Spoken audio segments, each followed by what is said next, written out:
રાજ્યના પૂર્વ નાયબ મુખ્યમંત્રી નીતિન પટેલ ફરી એકવાર ચર્ચામાં આવ્યા છે। આખા બોલા નીતિન પટેલે ફરી એકવાર જાહેરમાં વિરોધીઓ પર શબ્દબાણ છોડ્યા છે।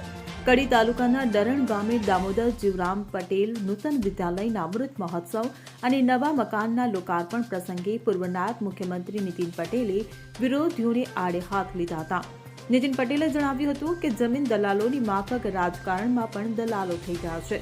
ભાજપના હોદ્દેદાર, કાર્યકર અને નેતા છું તેમ કહીને અધિકારીઓ જોડે સંબંધ બનાવે છે। દલાલો ભાજપના નામ ઉપર અધિકારીઓ પાસે ફટાફટ કામ કરાવી લે છે। ત્યારે પૂર્વ નાયબ મુખ્યમંત્રી નીતિન પટેલના નિવેદનથી ભાજપમાં ઘમાસાણ સર્જાયું છે। પક્ષના નામે અધિકારીઓને દબાવે છે તેમને નીતિન પટેલે આડે હાથ લીધા છે। ભાજપના જ નેતા અને પૂર્વ નાયબ મુખ્યમંત્રીના આ નિવેદનથી હાલ સમગ્ર પાર્ટીમાં ખળભળાટ મચી ગયો છે। આ સિવાય ભાજપ સરકાર પર કરવામાં આવેલા આ પ્રહારથી રાજકીય માહોલ ગરમાયો છે। આ સાથે જ લોકો આ ઇશારો કોના તરફ હતો એ વિશે પણ જુદા જુદા અનુમાન લગાવી રહ્યા છે। સમાજ માટે, શિક્ષણ માટે આપવાનું છે એ બધા આપત છે। આ બધું હવે પહેલા મહેનત કરીને આપવું પડતું હતું। હવે ભગવાને એવું ગોઠવ્યું છે કે ઓટોમેટિક વધી જાય। આ હું બધા બિલ્ડરોને જમીનોના દલાલો ઓળખું છું।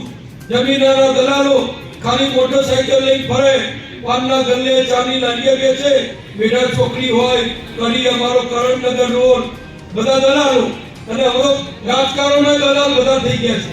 દલાલી કરી અધિકારીઓ જોડે ઓળખાણ રાખવાની।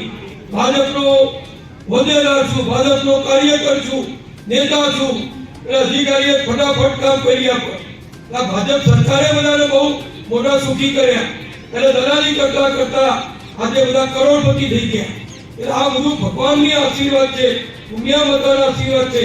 ત્યારે સમાજ માટે, ગામ માટે, ધર્મ માટે, સેવા માટે આપણા મા બાપની યાદગીરીમાં, આપણા સગાવાલાની યાદગીરીમાં આપણે જ્યાં ભણ્યા હોઈએ એ સંસ્થામાં આપણે આપવું જોઈએ અને બધા આપે છે।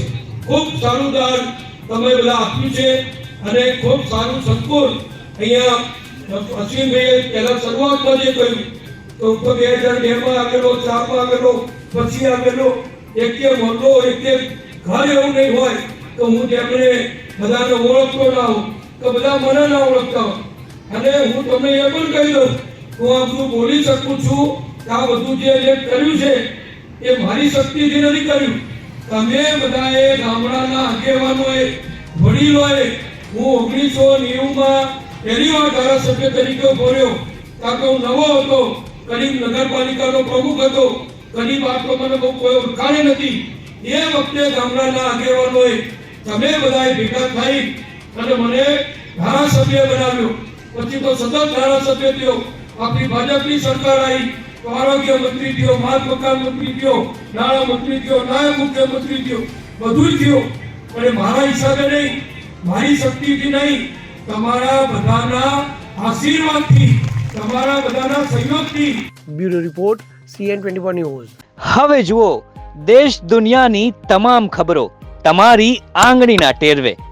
ઉઠાવો મોબાઈલ અને Google Play Store પરથી ડાઉનલોડ કરો અમારી CN24 ન્યૂઝ મોબાઈલ એપ।